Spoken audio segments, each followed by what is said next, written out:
Let's start with the key points of the cerebellum. The points that must for you to remember. Okay. So the first point, it is known as a silent area of the brain, because if you give the stimulus, it will not produce any conscious sensation or any movement. So it has a own activity. It generates the output by its own mechanism. So it is called the silent area of the brain. Second thing, if you divide the cerebellum, either anatomical division, either phylogenetically division, or either functional division, it is divided into the three parts. Okay, there are three fissures and the three lobe. If you divide anatomically, then it is known anterior lobe, posterior lobe, and the flocculonodular lobe. If you divide phylogenetically, then it is archocerebellum, paliocerebellum, and the neocerebellum. And if you divide the functional divisions or the physiological function division, then it has the vermis, intermediate zone, this lateral zone, and the flocculonodular lobe. So the intermediate zone, lateral zone, and the flocculonodular lobe. And according to lobe, this one is anterior lobe, this one is a posterior lobe, this one is entire, it is a posterior lobe, and this one is a flocculonodular lobe. This is the again diagram of the cerebellum: anterior lobe, posterior lobe, flocculonodular lobe, and it is connected to the brainstem. And three fissures: primary fissure, horizontal fissure, and the posterolateral fissure. And the functional point of view, important fissures are the primary fissure and the posterolateral fissure. Now the next, if you talk about the external features, then it is divided into the three. The cerebellar cortex, it is also known as the outer grey matter. It is again unique feature of the cerebellum. So it has an outer side grey matter, then again inside white matter, and deep cerebellar nuclei, that are the masses of the grey matter. In CNS, whenever you heard the word nucleus, it means it is actually the mass of the grey matter. Different areas of the brain that has a specific function, they are also the masses of the grey matter. And the white matter is in which the connections are traveling, or you can say the nerve fibers are traveling in the white matter. So this was about the external features or the histological features of the cerebellum. If you talk about the outer grey matter or the cerebellar cortex, it is again three layers: outer molecular layer, Purkinje cell layer, and the inner granular cell layer, in which this molecular cell layer contains a basket cell, stellate cell. In Purkinje cell layer, there is a Purkinje cell, and they are largest neuron of our body. And Purkinje cell, what do you mean by neuron? It is a structural and the functional unit of the central nervous system. Then inner granule cell, it contains the granule cells and the Golgi cell. Among this, only granule cells are excitatory. Okay. The next thing, it is if we talk about the deep cerebellar nuclei, so it has a from lateral to medial, it has a dentate nucleus. If you remember the diagram, it will be like this: the dentate nucleus, then nucleus emboliformis, nucleus globosus, and the fastigial nuclei. Okay. So dentate nucleus, this emboliformis and the globosus together known as a nucleus interpositus. See, in Guyton, it is spelling is like interpose. Okay, so the only output from the cerebellar cortex, it is the Purkinje cell. Only output from cerebellum, that is the deep cerebellar nuclei. The output from cerebellar cortex is always inhibitory, and it is only through the Purkinje cells. Okay, and the output from the cerebellum itself, it is always excitatory, and it is through the deep cerebellar nuclei. Next thing, it is afferent to the cerebellum. It is mainly by these two types of fibers: climbing fibers and the Maury fibers. These are the key differences between these climbing fibers and the Maury fiber. Both fibers are excitatory in nature. Okay, both when they are entering into the cerebellum, it gives synapse with the Purkinje cell, if we talk about the climbing cell, and it will synapse with the deep cerebellar nuclei. Then it is for the Maury fiber also. When they enter the cerebellum, they give the signal to the granular cell and also to the deep cerebellar nuclei. So they first give the signal to the deep cerebellar nuclei, and they reach to the cerebellar cortex and synapse with the granule cell. And here they first synapse with the deep cerebellar nuclei, and they ascend into the cerebellar cortex and give gives the signals to the Purkinje cell. And they both these fibers gives the excitatory types of signal.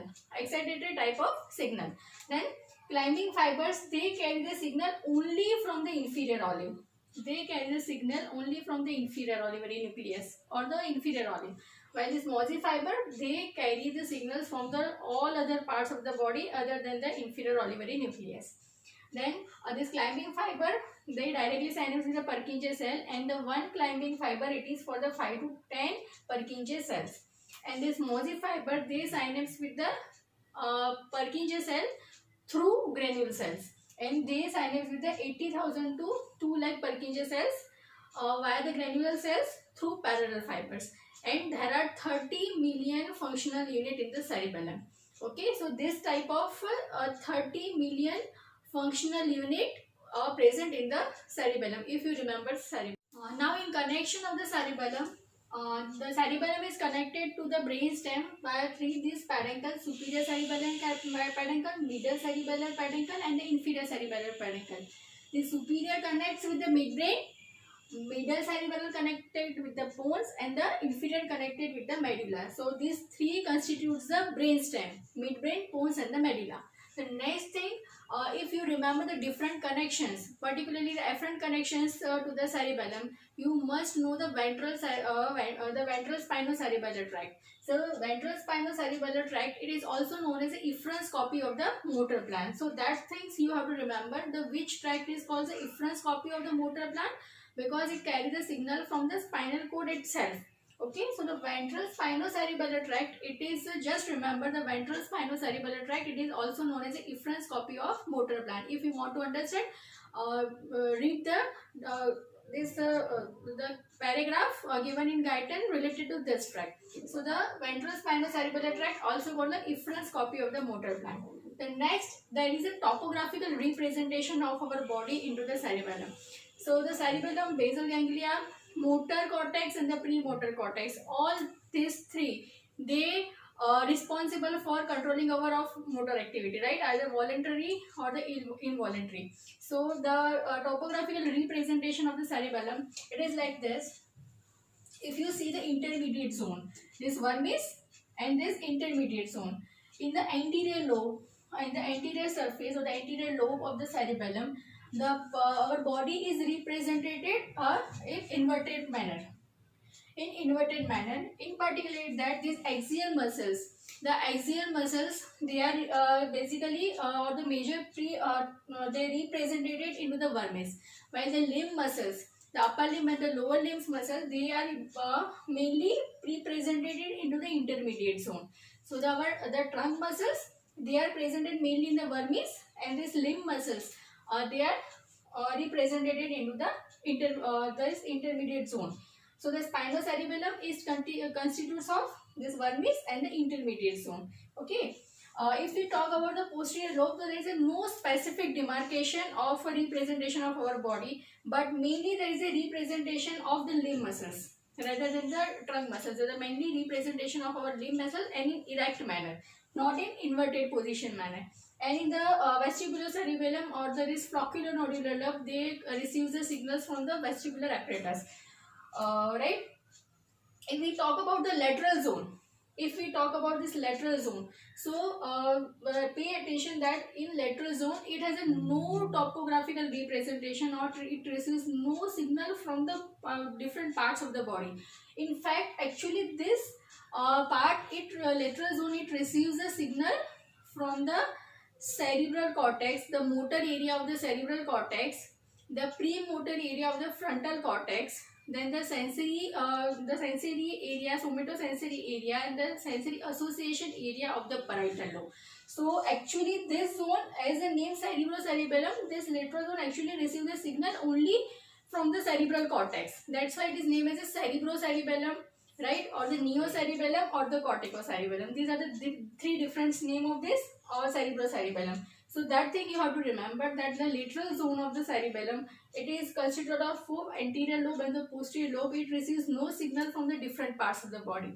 It receives a signal from the motor area, premotor area, somatosensory area, and the sensory association areas of parietal lobe and the frontal lobe and the prefrontal lobe. Okay, so that thing you have to remember. And we have talked about this vestibulocerebellum. Now if we talk about the function, then this intermediate zone or the spinocerebellum, that constitutes the vermis and the intermediate zone. So they are responsible for the execution of the motor activity. They are responsible for the execution of the motor activity. This vermis is mainly represented to the, or they gives the signals to the medial descending system. So that is the medial descending system. It is mainly comprise of the axial muscles, axial and the trunk muscles. They are involved in the anti-gravity muscles and are involved in the postural reflexes. So the medial descending system, and they are basically involuntary type of, you can say.